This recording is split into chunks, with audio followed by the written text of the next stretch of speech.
Welcome in. Latest episode of that SEC podcast. I'm your host, Michael Breton. Go by SEC Mike on the Twitters. And there he is, everybody's favorite cousin Shane. How's it going, brother?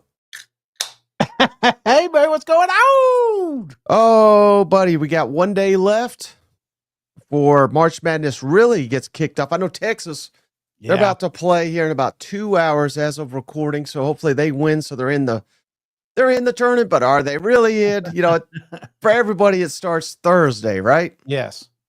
All right. Well, that's a perfect segue. Way to contribute there, Shane, to our sponsorship here with MyBookie, presenting sponsor of the show. This March Madness, Shane, we're trying to get people to, hey, these games are a lot better when you put some money on the line. You know what I'm saying? So head on over to mybookie.ag today. And most importantly, put in that promo code, that SEC, THAT SEC is your promo. And what's that going to get you, Shane? MyBookie, for all first-time depositors, willing to give you a 50% instant deposit match. So let's say you could just put $20 in there. They're going to give you 10 free to play with, all the way up to $1,000. If you put in $1,000, they're going to give you $500. So you can have $1,500 for all you high rollers like cousin Shane out there over at mybookie.ag, the online sportsbook.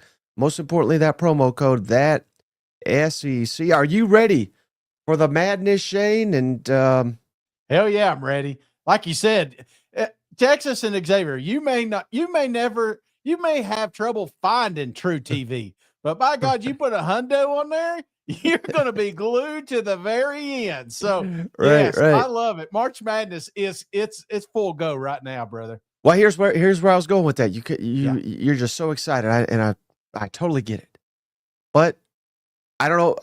You're a lot like me. Are you more excited about the basketball, or are you more excited about the spread you're going to be enjoying while you're eating? Because to me, every year I'm like, all right, I try not to cheat too bad on the diet, but I'm like, man, I may get a pizza, I may get some cookies. I don't know. I'm always excited for March Madness. No, man, you know me. I'm a lean, mean fight machine, brother. I got time for that spring outside. I got to get ready for that summer bod. So, but hey, I will.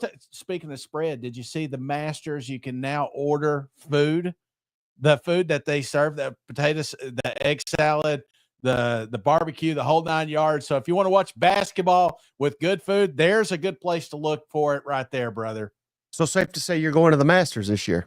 No, I keep getting rejected. I keep doing the application. I got a reminder every year, you know. I keep trying to make myself look poorer and poorer, you know. So maybe it's like maybe they'll just be like, come on, we'll help this kid out, you know. But no, they have rejected me every single time. Okay. Well, maybe next year. Background checks. You think that's what that is? I think for cousin Shane, I think they're definitely doing that. A quick googs, and they're just like, no, we can't have this cat on the sideline. Nobody be watching the game. They'd be like, who is that monumental man there? Well, because it's March Madness time, Shane, I just thought we could start with a show topic that could hit on a lot of SEC teams. All right. So wrap your head around this. Who is going to be Cinderella in the SEC this fall? And how am I defining that?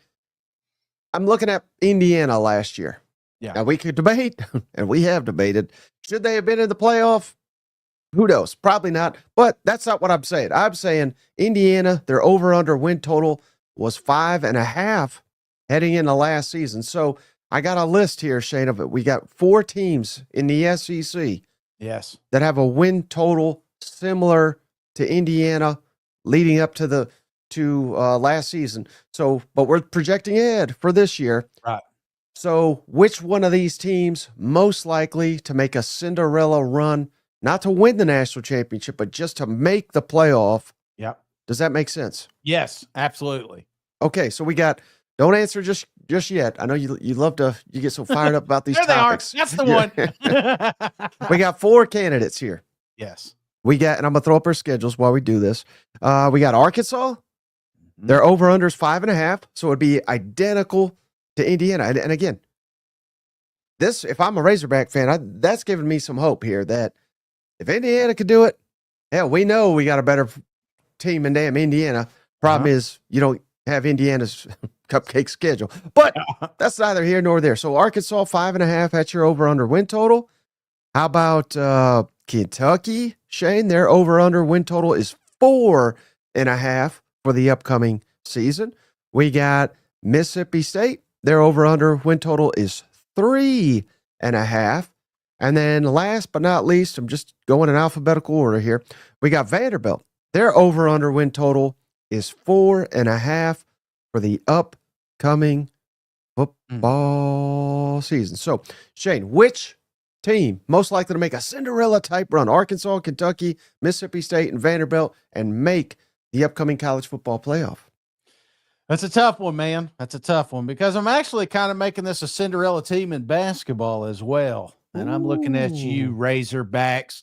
When I look at because it's tough. This is tough. I mean, this is obviously Cinderella. I'm not saying they're going to make the playoffs, but when I'm looking at a team that may be outside the bubble that has a chance, it's got to have the dude. And don't get me wrong, I love Pavia. I think he's fantastic. I love everything he's done there in Nashville. But the dude of this four, the one that's got the highest ceiling, is Taylor Green. Give me them Razorbacks. I feel like this is a kid that's going to take a huge step forward this season. And I'm not saying it's easy. I'm not saying the path is easy, but people look at Notre Dame as a shoe-in loss. People look at Tennessee as a shoe-in loss. Ole Miss early in the season as a shoe-in loss. There's a real chance when we talked to Todd the other day about this, there's a shot that Arkansas may be looking at 4-0 going into that Notre Dame game. And that's a tall glass of water. But right now, man, I've got all my chips on the Razorbacks in this grouping. Ooh, I like that pick, Shane, and I'll tell you why. Everything you said, I mean, we all know you're the smart cousin. But look at it this way too, Shane. With at Memphis on the schedule, you talked about Notre Dame. If you can beat those teams, and hell, I mean, I don't think that's like that big of a stretch. I know Notre Dame just made the playoff, but this ain't last year's Notre Dame. They've lost a lot of talent. Yep. If you're able to beat those teams, in the SEC will forgive you for dropping a conference game here or there. So certainly, we're not saying Arkansas has to go undefeated. Hell, I think even playing Notre Dame, 10-2. I think Arkansas's in. You know what I mean? Yeah. So it affords you opportunities to potentially lose. So I like that pick. I also, real quick, Shane, I like this pick even more. We can't even call this man a Cinderella. He's more of a dynasty. JR is back, Shane. He's gifted 5 memberships. Let's see. Here we got we got Feral Hogman. he loves it. We got Andrew, we got Gray God, we got Charles, and we got Freedom Underground. All of y'all, welcome to the family. Courtesy JR. Of the legend JR, who he's in my Final Four. You know what? Oh, absolutely. I want to pick it. Everybody got their brackets in, I hope, because that's cranking up. So JR is probably going to win that one too.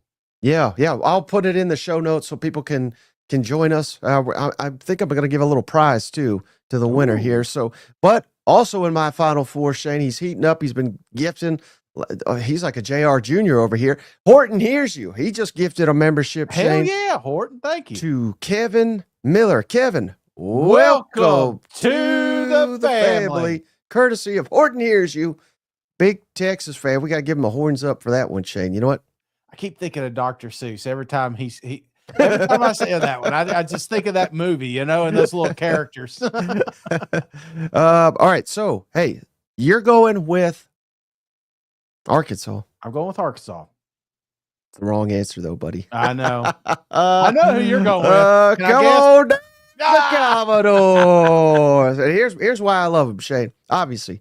I did all this damn research. It's got to be for something. Number 1, offensive returning production in the SEC. 80% back on offense.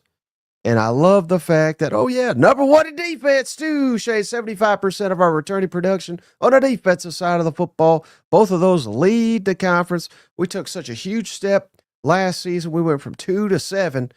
We can go to 7 to 10. Come on, Vanderbilt. I know you can do it. And same deal with them. Who knows? Virginia Tech. Maybe that's by the end of the year, maybe that's a quality win in itself that'll help the resume. So again, is this likely to happen? Probably not. But you're asking me who's a Cinderella? You knock off Tennessee, that's easy. You knock off Texas, that's probably that's a pick 'em right there. You just beat one or two of these elite teams, Alabama. Hell, you already beat Alabama. All of a sudden, we're looking at a Vanderbilt team that has got the resume. If they can go 10-2, which again, I'm not saying is very likely, but of all these teams, I think they've already taken the jump. Now, can they take that next step? They got a new stadium. Come on, that's going to fire up them Commodores. You know what? Well, it's just the fact that we saw what they did last year. You know, at the end of the year, was there an SEC football team that was excited to play Vanderbilt like we have been the last 30 years? No, nobody wants to play them Commodores. And guess what? They all came back. So, no, that's a good pick. And that would have been my second option. I feel like if there's going to be a team that makes a run, like I said, it's got to be from the quarterback. And I think two of the best reside in Arkansas and Vanderbilt for sure. Hey, Cousin Oliver says, this ain't Rudy's Notre Dame. Yeah. No touchdown Jesus with this team, you know? So, and then shout out Cousin Buggy. He said, my wife, not a listener by choice, just did the welcome to the family thing with y'all. That's awesome. All right. So, hey, I got one other Cinderella. So I want to involve a little bit more teams, right? Yeah. And the way I kind of am breaking this one down, this may be hard to wrap your head around for the cousins out there, but you remember 2019 LSU. Yeah. It's recognized now as one of the greatest teams ever. Personally, I think it may be the best college football team ever assembled with Joe Burrow and all the weapons he had, and the defense was no slouch either. Yeah. But they were not even predicted to win their division. So their story changed during the season. Mm-hmm. So I'm saying, and again, LSU 2019, maybe not the best example, because I'm not asking you who could be the best team of all time, but I'm just looking at it like not currently projected to make the playoff, not projected to be one of the elites in the SEC. And the way I figured this, Shane, was these are the teams with the best odds to win the national championship in the SEC. Yeah. Texas, Georgia, I'm just going in order here, Tennessee, Alabama, and LSU. Mm-hmm. So I think if any of those teams won the national championship, I don't think people would be like stunned. Right. Would you buy into that logic? I mean, if you ask the fan bases, they're expecting to be in playoffs anyway. So no, I would buy into that. All right. So then to go along with the Cinderella, this is not to make the playoff. This is to make a miracle run that nobody sees coming to win the national championship. You got to pick one of these teams, Shane. We got Ole Miss, 25-1 odds to win it all. Texas A&M, 30-1 odds to win it all. South Carolina, 40-1 odds to win it all. Florida, 50-1 to win it all. Auburn, 60-1. Oklahoma, 75-1. Or your Missouri Tigers, 100-1 to win it all. If there's a Cinderella national championship out of that list, real quick, Ole Miss, A&M, South Carolina, Florida, Auburn, Oklahoma, or Missouri, who's Shane's Cinderella? Oh, Mike, I know you hate this guy to the bottom of your heart. You will never allow Hugh Freeze into your heart. National champion. We didn't even make a bowl game. but Mike, that's not the answer. It's Ole Miss. Give me Ole Miss Rebels. Auburn was close. Don't get me wrong, but the reason I'm going with Ole Miss is because of what you just put on the screen, the schedule. I think Ole Miss is walking away with one of the best schedules in the SEC to build those signature wins so that they have an opportunity to get into that playoff spot. You know, last year did not go as planned, obviously. I think we talked about the consecutive SEC games. We talked about the losses in Florida. We talked the losses in Kentucky. These are two teams, not to get Hugh Freeze-esque, but I felt like if they were to play multiple times, we probably would have different outcomes. And this is a team that's kind of getting slept on a little bit. Everybody's talking about the four that you mentioned earlier. you still gotta give credit to where credit's due. Ole Miss and Lane Kiffin has been consistent and consistently a fringe playoff team. And all you got to do, Mike, is get in the dance. And then once you get there, as you know, with college basketball, anything can happen. Mm-hmm. Michael Riley says, I look like a part-time golfer who tells you he's a pro. That's pretty funny. No, I like that. I like that pick, Shane. Ole Miss. And hell, you go 10-3. Yeah.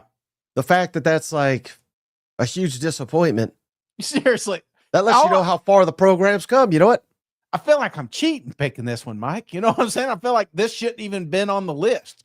And honestly, if they weren't, I think that would have been a tougher question for me because Ole Miss kind of stood out there for me.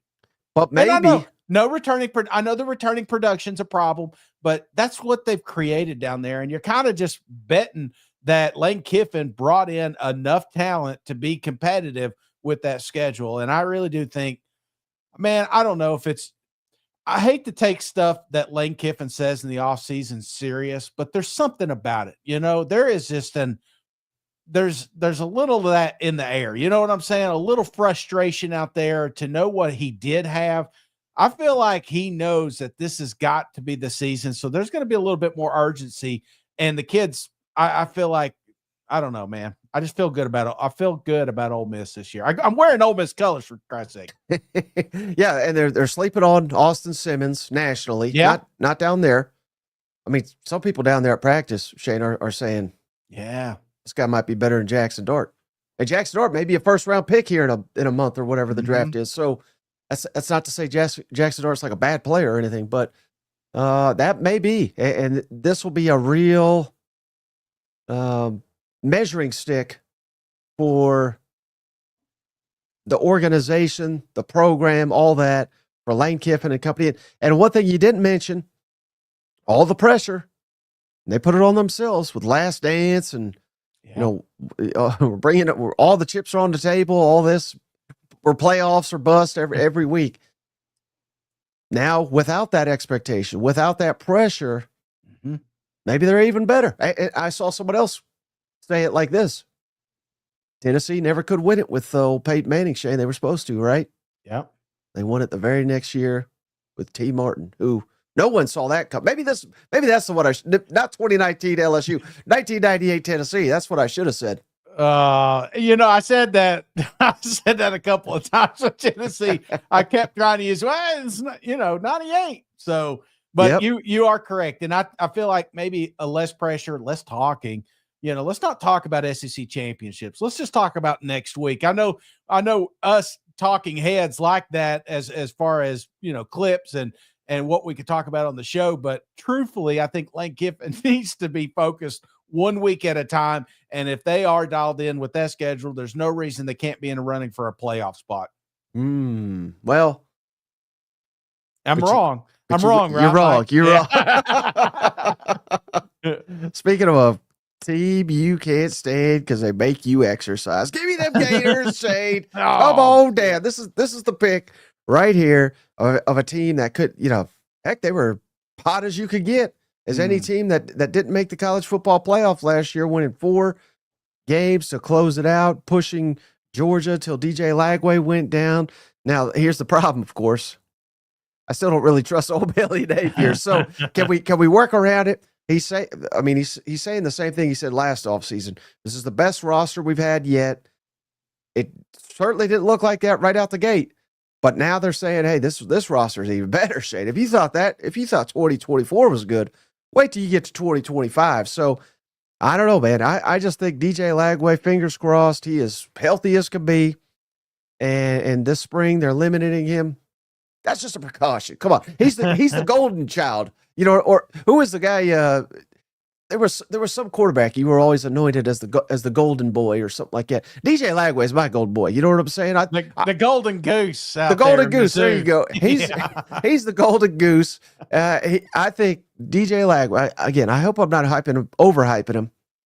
But what little we saw of him late in the season, if he can carry that over, and Florida's even better, man. I think Florida. Again, I'm not predicting it. But I'm saying if there's one team that's going to come out of nowhere to be in the college football, maybe win the whole damn thing, give me them Gators.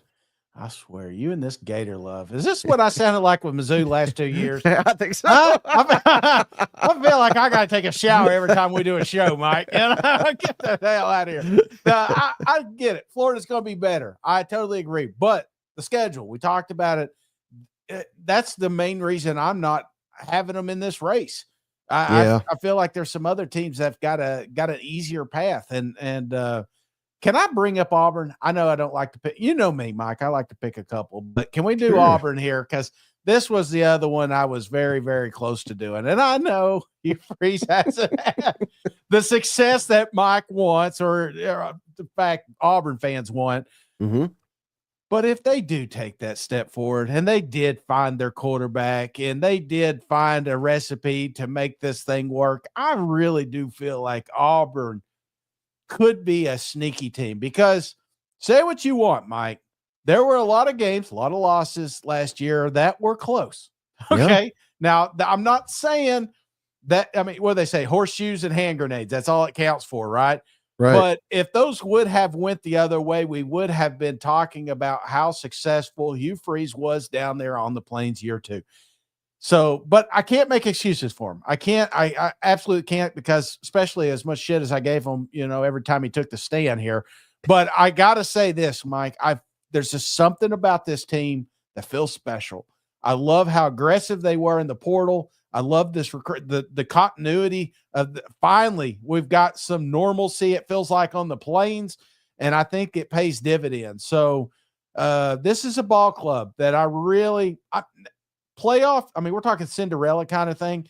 I think it'd be tough for them just to make a playoff, but if they do, it's because that this young team developed similar to your Florida team did last year.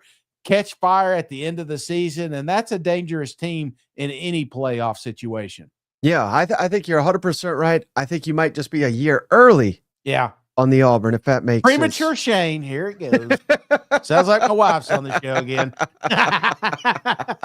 But college football, SEC football is just better when Auburn is around. Yeah, and knocking off some of these teams that they're not supposed to beat. Like, I mean, hell, the greatest game of all time may be the kick six. You know what? Yeah. Oh, yeah, absolutely. So you got to have a little lady luck on your side. You know what I'm saying? And I feel like that's like in this little bubble that you're in, that's what these teams are going to need. A couple of breaks to go their way. Steven Up says, Freeze looking like he's trying to pinch a loaf for it.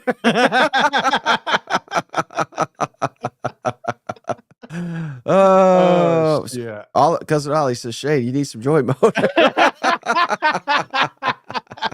Oh, yeah. Well, hey, I mentioned the kick six. Of course, 2 weeks prior was the prayer of Jordan Hare. So let's go down to Georgia, Shade, where, again, I made these comments before. I'm sticking to them until further notice.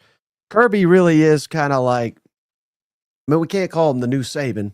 Right. Because he's not earned that yet. But he is kind of like the sports Saban now. There's no one else you kind of go to for, you want to hear what they got to say because they're always on top of it. He's got the best program in the country. But, buddy, he was on one. He's not happy down here in Athens. And you remember how Nick Saban used to go out here and like dog cuss the media? Yeah. But he's really talking to his team. Here's old Kirby. He was on a heater over here. Yeah, Coach, how was the first week of practice and what were your initial takeaways? Long way from good. We are a work in progress. We have the least number of players who have gone through 3 spring practices since I've been here. So that should tell you something. I asked the guys to stand up who have practiced at least 3 spring practices. So this obviously would make their 4th, and there was basically nobody standing. We just don't. We have a very young, inexperienced group. We really can't practice to our standard because they're all tired. So, like, we go to practice, and it's like great energy, great in shorts, guys learn what to do, and then we start going, and it's like they can't go. I'm tired. So we got to do a better job getting them in shape. We got to probably simplify some to get guys just to go play and not be thinking out there. But a lot of young players, and I need the older players. I mean, old to me is year 2, year 3. That's old. to lead the year one guys. Because I feel like half the roster is in their first season at Georgia. Not necessarily their first season of college, but their first season at Georgia. And it's been tough. So we got a long way to go, but I am optimistic. We do have good kids, and they do work hard. And I can't remember when we started calling Saban Papal, but we're getting close with Kirby because it's damn fire and brimstone down there. We're out of shape. Heaven forbid if he sees us. I don't even think he'd want to see us on the practice field. You know what? You know what he's saying, though? If you read between the lines, he's saying, I need these old guys on my team to tell these young guys to grow the F up. I'm not saying that's exactly, obviously he said it in coach speak, but it really feels like there's a difference between playing sore and there's a difference between playing hurt. Are you hurt? You've heard that thin line, and it feels like this younger generation, that line keeps going a little bit further to the softer side. And I'm just saying that's what it feels like. They don't have a big tight end that everybody loves out there playing with, half a leg. No, he's in the NFL making some money right now, but they need some of those guys to stand up and say, hey man, are you hurt? Are you sore? Right. Oh, I think you hit the nail on the head, Shay, because we got one more. He says some of these guys are damn offended to be coached hard. I never heard of a thing such as this. Needing to get guys to step up. Is it hard to get that out of guys when they maybe haven't been here as long? And do you guys as coaches feel a need to coax it out of, or is it just something that has to happen pretty naturally as things go along? No, we have to coach it. That's what they get. That's what they pay us to do, to coach them. They have to be willing to receive coaching. And on the whole, my whole preach after the practice was, we got a lot of guys that put their hands up. They're offended when you coach them. I'm not talking about the freshmen. I'm talking about in general. So we had multiple NFL coaches come through here, go to practice, and they talk about how their players love to be coached. They love to be given a nugget, a technique that might help them play longer or play better. And some of our guys are offended by it. It's like, you're coaching me hard? Like, you're telling me I got to play with effort? And some of them, I guess, have never been held to that standard, but that standard is not going to change here. The standard ain't going to change. I bet you can relate to this. You got a young daughter. Yeah. If you were out there coaching her, would she be offended? Yeah, absolutely. I remember one time my grandfather in Pee Wee League, he came out there and he coached us, and he yelled at me and made me run a lap. That's Pee Wee. But I still, maybe if I was 20 years old, I still do it. But I cried the entire time as I went around there like, why'd Papaw do that? Embarrass me in front of my friends. So, no, these kids are, I'm the old man. I'm turning into a Papaw, Mike. You know what I'm saying? I got one out here, 16 years old, knows everything. She's figured it out. I can only imagine what she's going to be at 18 and 19 and what Kirby's having to deal with. And the bad thing is he ain't going to hear this because they ain't watching YouTube. You got to put it in a Snapchat or a TikTok. So we're going to break it down so they can find it here in 2 days. Does this give you any cause for concern, though, that it's, put these clips together. What's he saying? This is a young team. There's no one here that's been through 3 springs. And then he's saying, well, hell, these guys can't even take the coaching. Now, I know it's early. They'll get with the program or they won't get on the damn field down in Athens. But I don't know. Does this at all lower the expectation for not for Georgia and what they're wanting to be, but for what your expectations are for Georgia? A little bit, because they've got that mystique of the big bad boys, just the ones that are going to come out here and beat the shit out of you. And to do that, they got to do it together. And I feel like right now, Kirby is trying to find maybe multiple ones on this football team to lead, because the coaches can only do so much. The coaches can only get you so far. It's going to have to be someone that's in that huddle, in that locker room saying, hey, it's time to man up and let's play some Georgia ball. And these kids, these freshmen on there, they don't know the standard. They don't know the expectations. And I feel like this learning curve, it sounds like it's a little tough, but I'd rather you figure it out now in spring and have it dialed in by the time we get to fall. So, yeah, I think Kirby's just looking for some leaders right now. Yeah, and also in the press conference, he was asked about it, and he basically said, hey, it's every damn freshman. They ain't ready for this. Yeah. But he also says, well, how could they be? Because there's no high school in the world that practices as hard as we do down here. So, yeah. I mean, there's some understanding there. He wasn't just all fire and brimstone, but I thought this was pretty awesome how he's coming out. It's March 19th here. Kirby's fired up about how out of shape his team is already. You know what? Well, this is what we said at the end of the season last year, and why this team didn't hit the expectations that we had on them. And it felt like a little bit of it was physicality. Wasn't able to establish the run, wasn't able to stop the run. It wasn't Georgia football. And I think Kirby wants it to come back. I think the fans want it to come back. And if it's going to hurt some feelings along the way, so piss on them. Yeah, geez, Luis says, Kirby, I bet you can't TikTok around Kirby. No. And he notes Heupel's pro TikTok. I think Shane agrees with that statement, if I had to guess. Yeah, agreed.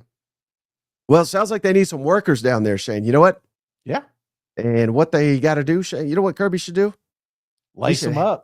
Yeah, head on over to bruntworkwear.com/SEC. bruntworkwear.com/SEC. Use that SEC at the checkout, Shane, to get 10% off your order over at Brunt Workwear. What is this, Brunt?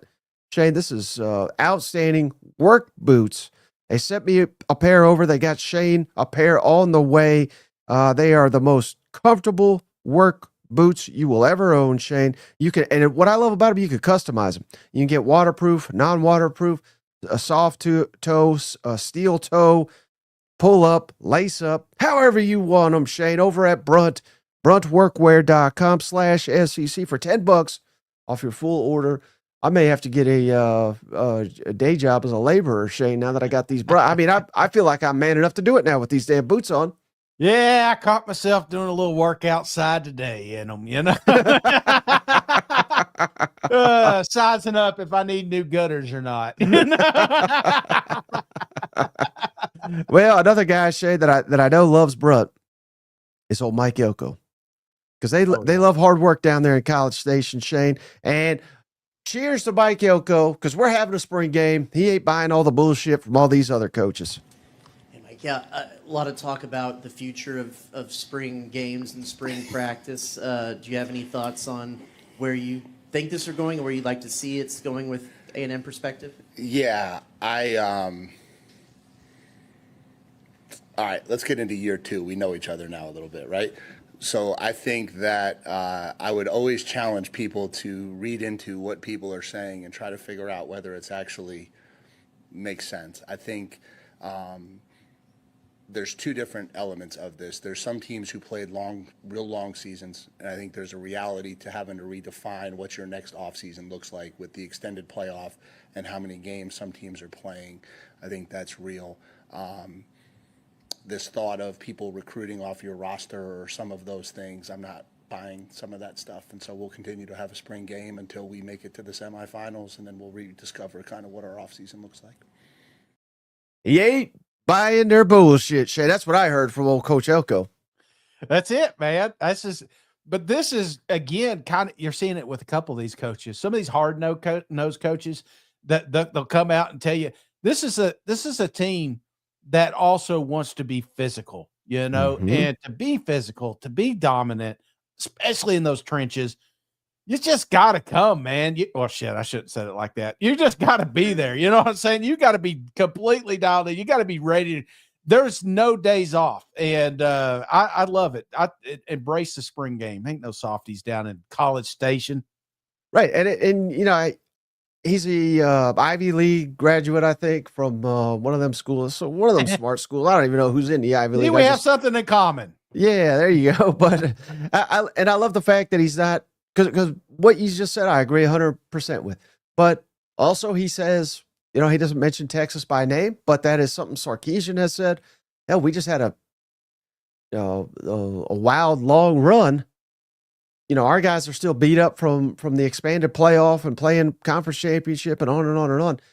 Yeah, so, I mean, it is a case by case. So, again, when I say these coaches are all cowards for not doing it, I don't think Sarkisian fits in that mold. But I think basically the rest of them do. Nebraska?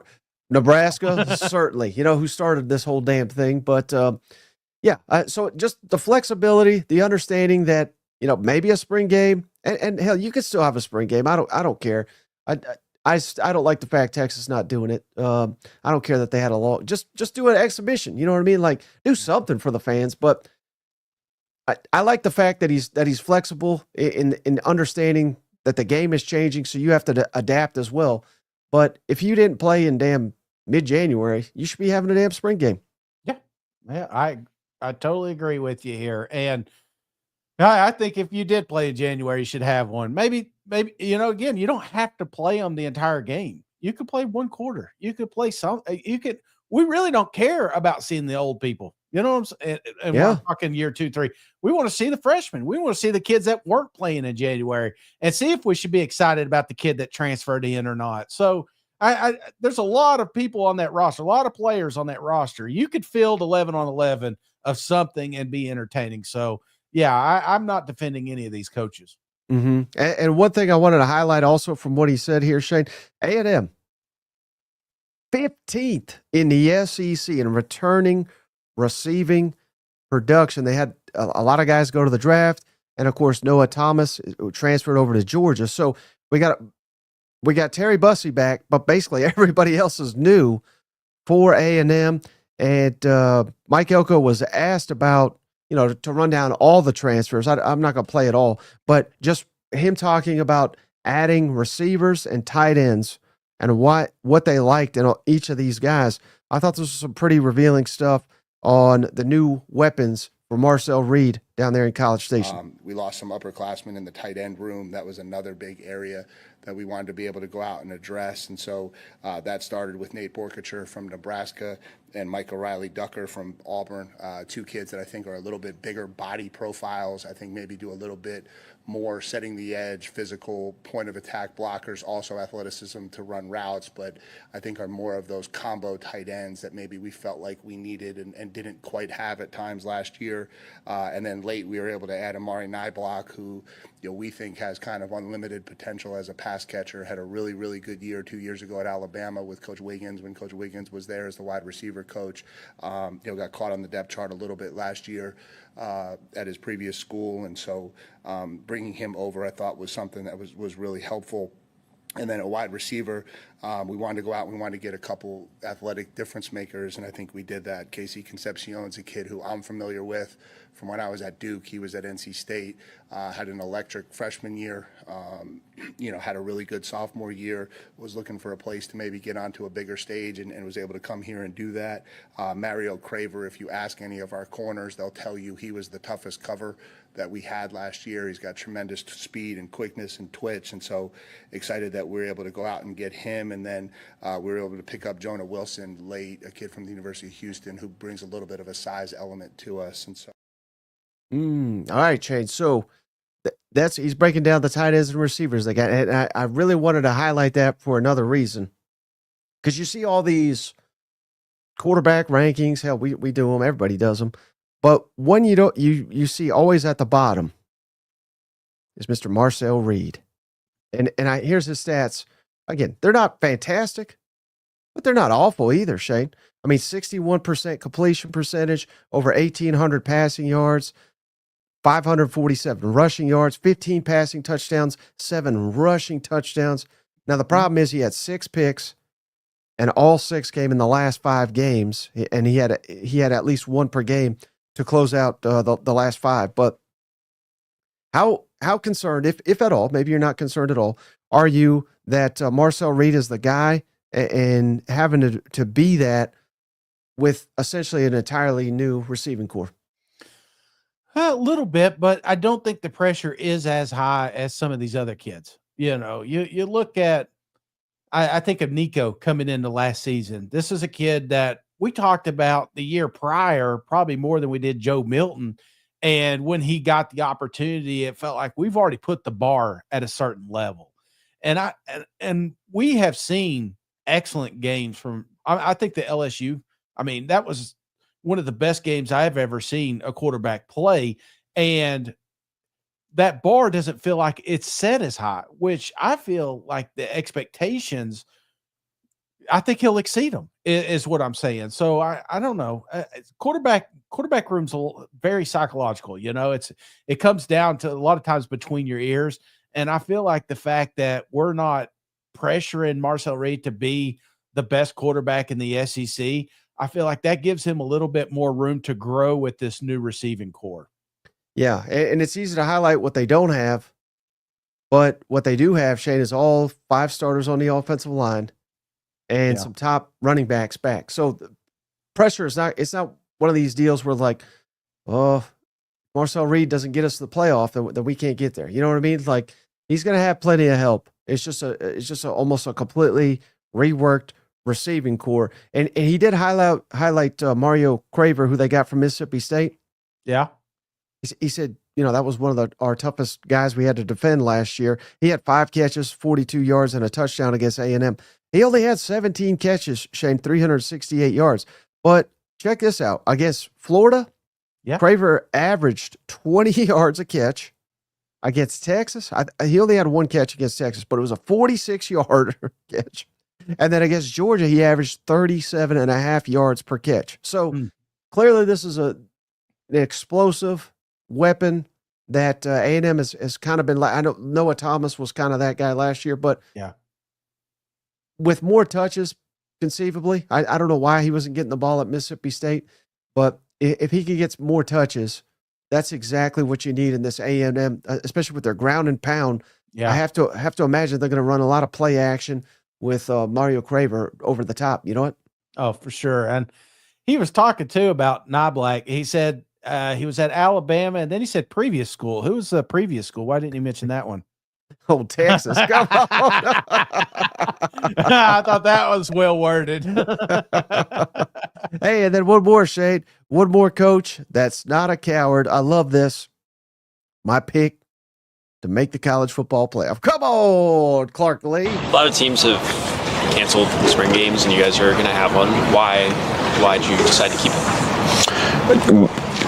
I think it's a great opportunity for our guys to work really hard for 14 practices and earn a 15th where we have a little celebration. I think it's also a great opportunity to connect with our community and our fan base.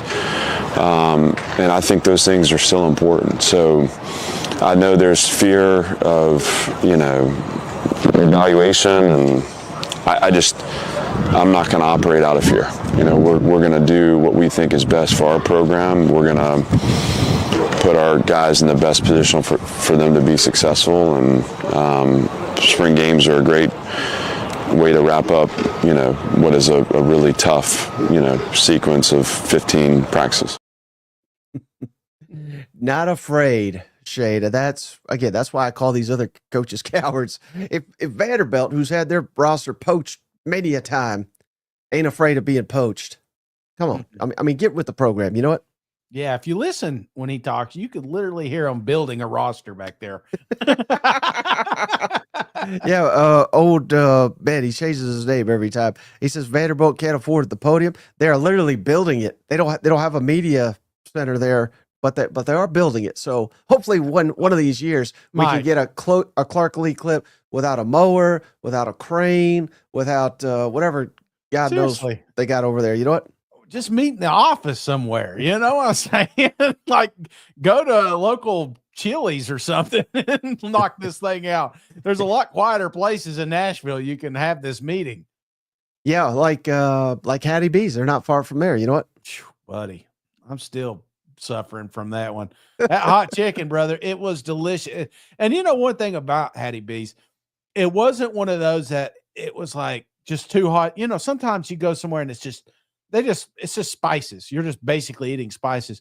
This tasted great. And then all of a sudden, as soon as it was done, boy, it livened up at them senses, brother. I was sweating. I was focused. I was like, don't touch your lips. Don't touch your eyes. You know what I'm saying? Oh man, but it was fantastic, brother. Wait, you said you were sweating, right? Yeah, I was sweating bullets, brother. You know why? Why? Because you didn't have your Shop Bando. Come on, shopbando.com/SEC for $5 off a starter pack, which is 40% off the entire product. And have had Shane been wearing his Shop Mando. Jay sent us over some product. I think he used it all up on the golf course. But had he had it at Hattie B's, he would not have sweat a drop there. Go check out shopmando.com/SEC. Most importantly, don't forget that promo code SEC over at Shop Mando for $5 off a starter pack over there at Shop Mando whole body deodorant. I love it. When I go to the gym, Shane, I'm no longer the stinkiest guy at the gym. I'm living life well over here. Yeah, at least he smells good, you know. Hey, how about this, Shane? I don't have a clip here, but this was fascinating, and I don't know how many people caught this, but shout out Pete Nankos over there on 3. He just reported this. So Alabama, they got this heated quarterback competition. Is it going to be Ty Simpson? He's waited his turn, they say. He's due. He was a 5-star himself coming up. Or is it going to be the true freshman, Keelan Russell, who's the number 1 quarterback prospect in the country? Well, Pete Danko says, hold your horses, folks. Austin Mack, the quarterback that this coaching staff signed at Washington, redshirted him, and then he followed to Alabama. So he's on the roster last year as well. He is a serious contender for the starting job and apparently just had his best practice of camp. And I know it's early in camp, but thoughts on that, Shane? If, is this good for Alabama that maybe this is a 3-headed quarterback competition, or is it perhaps bad that, I don't know, that Ty Simpson or Keelan Russell's not running away with this thing already? Well, I think you want a running away situation, but you want to make sure that you give everybody the right opportunity. This is the right time to do it, Mike. Spring, you know what I'm saying? And if you can turn heads now, then you earn those reps in the fall, and who knows, you may have that starting job. But, Kalen DeBoer's under some pressure. I don't feel like he's got to win 10 games and go to a playoff, but if he doesn't, there's going to be some damn people in his yard putting for sale signs. You know what I'm saying? And it all starts with the right quarterback. And do you want a quarterback that should have the starting spot, or do you want the quarterback that fits your system the best? And who better than the guy you recruited? So I don't know, man. I'd like the quarterback competition, and this may be a little bit to those other guys to kind of buy in. You know what I'm saying? That nobody is safe on this team. Right. And again, this is not calling out Pete Nankos because I think he does a hell of a job. But who's to say that someone at Alabama didn't tip him off and says, you know what? This guy everybody thinks is number 3. He may be the best. You know, what's that do, Shane? Yeah. That keeps him in Tuscaloosa and not in the portal. Because you want 3 quarterbacks going into the fall, because should disaster strike, you're right. I mean, the pressure of the world is on Caleb DeBoer's shoulders. And I mean, if anybody loses their starting quarterback, they're probably not going to do much. But again, if you have to, for whatever reason, get down to number 2 or number 3 and they're not ready, man, it could be a nightmare season. So again, I'm not questioning Pete Nankos reporting, but maybe there could be some of that in there as well. Just basically saying, hey, all 3 of these guys can play. It's not a 2-horse race. You know what? Let me fire that out. Pete got paid to say this. Hey, I like, you got to have multiple quarterbacks. Look at the playoffs last year, Mike. You had Tennessee, Georgia, and Texas, right? Mm-hmm. Texas and Georgia lost their starting quarterback, during the season. Tennessee, even at times, he got the concussion and knocked out. There's a lot of SEC teams last year that did not finish the season with the quarterback taking all the reps. So I feel like you got to have 2 quarterbacks at least. So Bama got 3. Let's roll with it. Let's see what happens. Mm-hmm. All right, Shane, how about this one? You shout out cousin Shane found this clip, but let's jump on down to Baton Rouge where Putty. All chips on the table, right? They're paying a year ago. You ain't paying people to come here. Now they're paying everybody to come on down because Brian Kelly is sitting on the hot seat. But one guy that's going to do his damnedest to keep him off the hot seat is former Florida defensive lineman Jack Pyburn. Let's kick it over to Jack. Right here. I got to watch the video LSU put out when they mic'd you up. You're very vocal. Does that kind of get you going every day? Because you're nonstop, like just running and getting everybody else hyped up. Is that kind of what gets you going? Yeah, I just like being myself. You know, I don't have to fake anything. I just like being who I am, and being who I am is I kind of talk a lot of crap and run around and have high energy, and you know, it's fun. I love football. You know, where else would I rather be? You know, especially now I get paid to play the game I love in college and get a great education at a great school and around amazing people and have all the best facilities. You know, why wouldn't you come to work and be happy? You know, it's special. Did you get to watch the video from beginning to end? Did you find yourself entertaining? I did, yeah. Actually, I've been on social media now for like pretty much since I entered the transfer portal. So I re-downloaded everything like the other day and like watched it and reposted some stuff, and it was pretty funny. Yeah, it was awesome. Why would you want to be at LSU? Where else would you rather be, you know? Keep in mind, folks, that old LSU plays them Florida Gators, of course. That dude looks like Latimer from the program, don't he? Like he's just about to crash his head through a windshield. Yeah, we always love a little. And again, he's not necessarily trashing Florida, but we're gonna take it that way. You know what? These comments, man. Did he start in Roadhouse?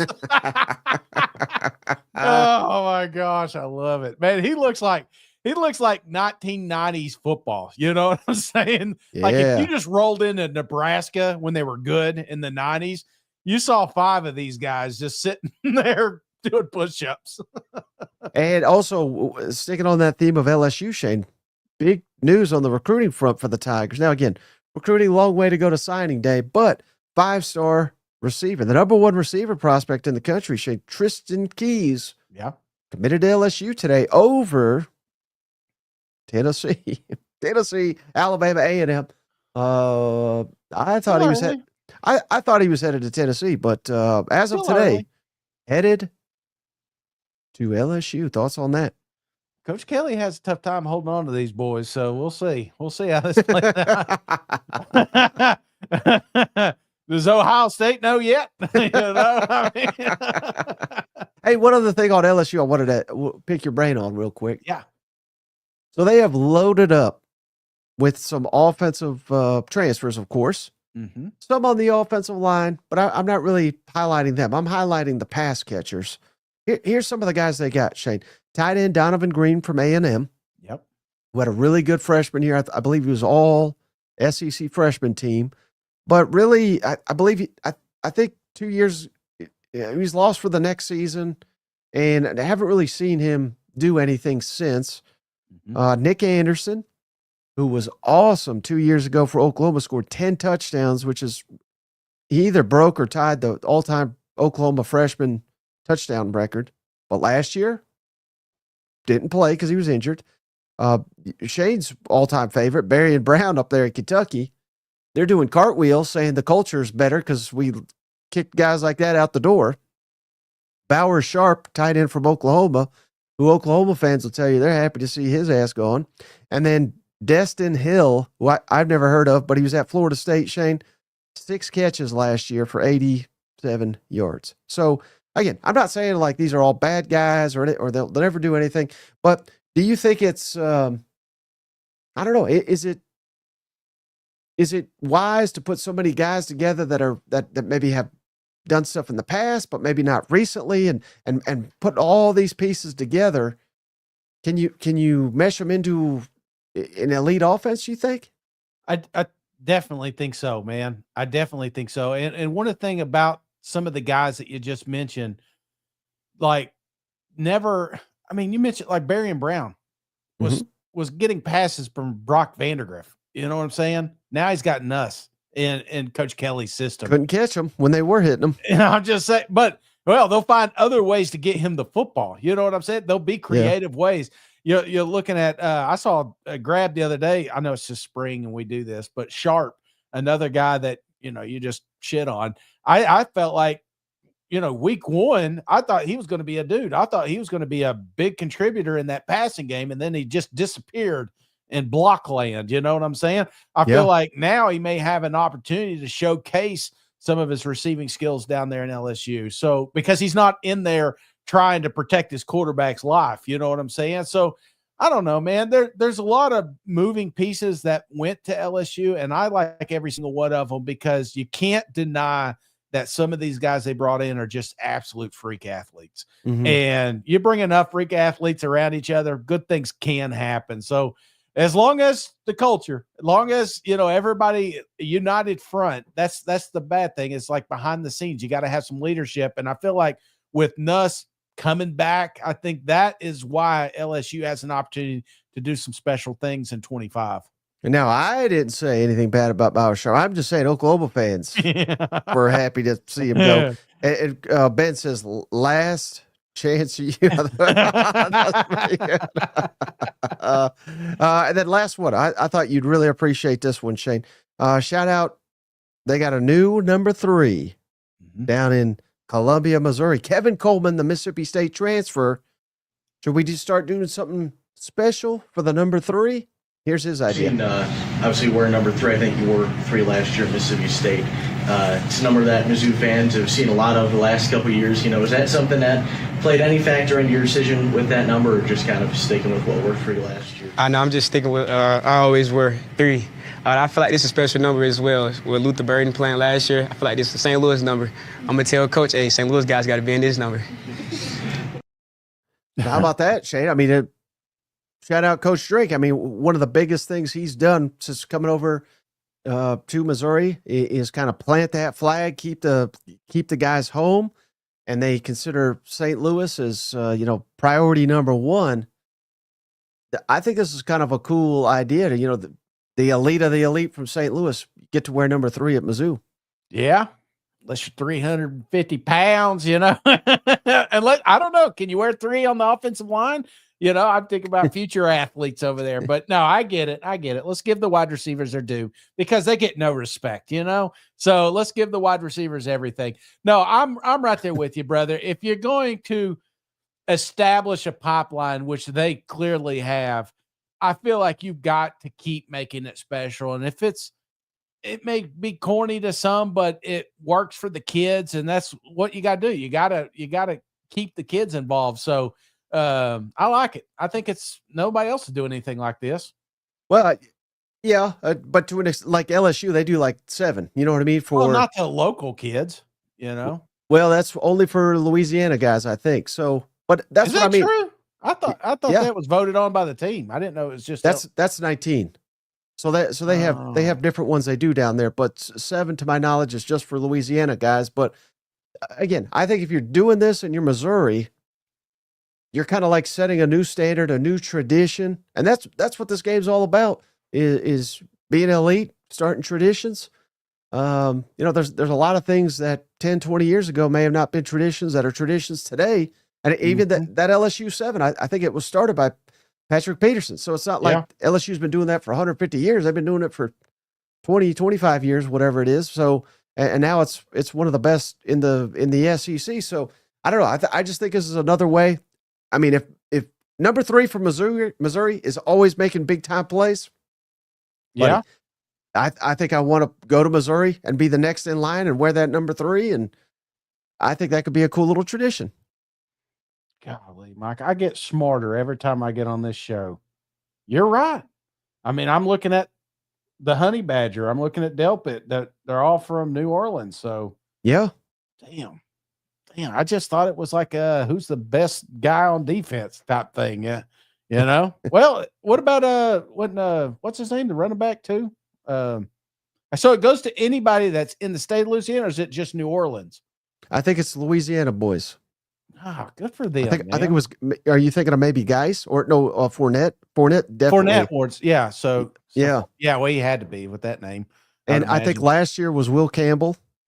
He's a Louisiana guy. You know what I mean? So, damn. Yeah, it's a thing. So they stole this, just like Mardi Gras, huh? Oh, Chili says Brian Kelly. Man, I hate Brian Kelly. What are you? He changed your tradition. Change it to it used to be best playmaker. Okay, so it used to be best playmaker, and now it's just I don't know. Now I'm confused. I don't even know if I'm right or wrong. Yeah. Well, because it's shaped. Unlearn everything you just learned, Shane. You know what? Yeah, that's basketball season anyway. You know what? Yeah, that's what we do. It's the off season. We're just making up facts, but Hey, buddy, anything else? We're about to hit an hour here. The tournament's about to kick off for Texas in about an hour. How bad's Texas win tonight? 11. Give me Texas by 11. I was thinking double digits. Give me 12. Yeah.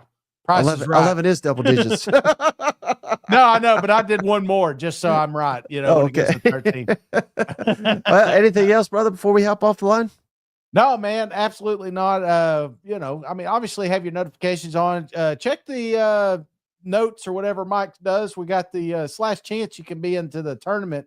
Yeah. Shout out to Liquid Flame throwing that one together. We did absolutely nothing for that one, but it's always exciting to get in there and watch Shane win another bracket.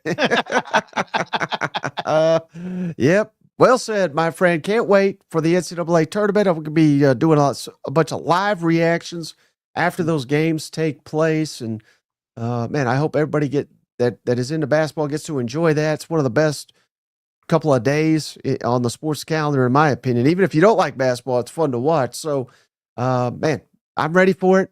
I hope each and every one of you can tune in if you can next couple of days after these games. But I'm rambling, Shane. We appreciate you. We appreciate each and every one of you. We'll catch you on the next one. All right. See you guys. Go Vols. Hey, buddy, this beer's for you, Mike, and Cousin Shane.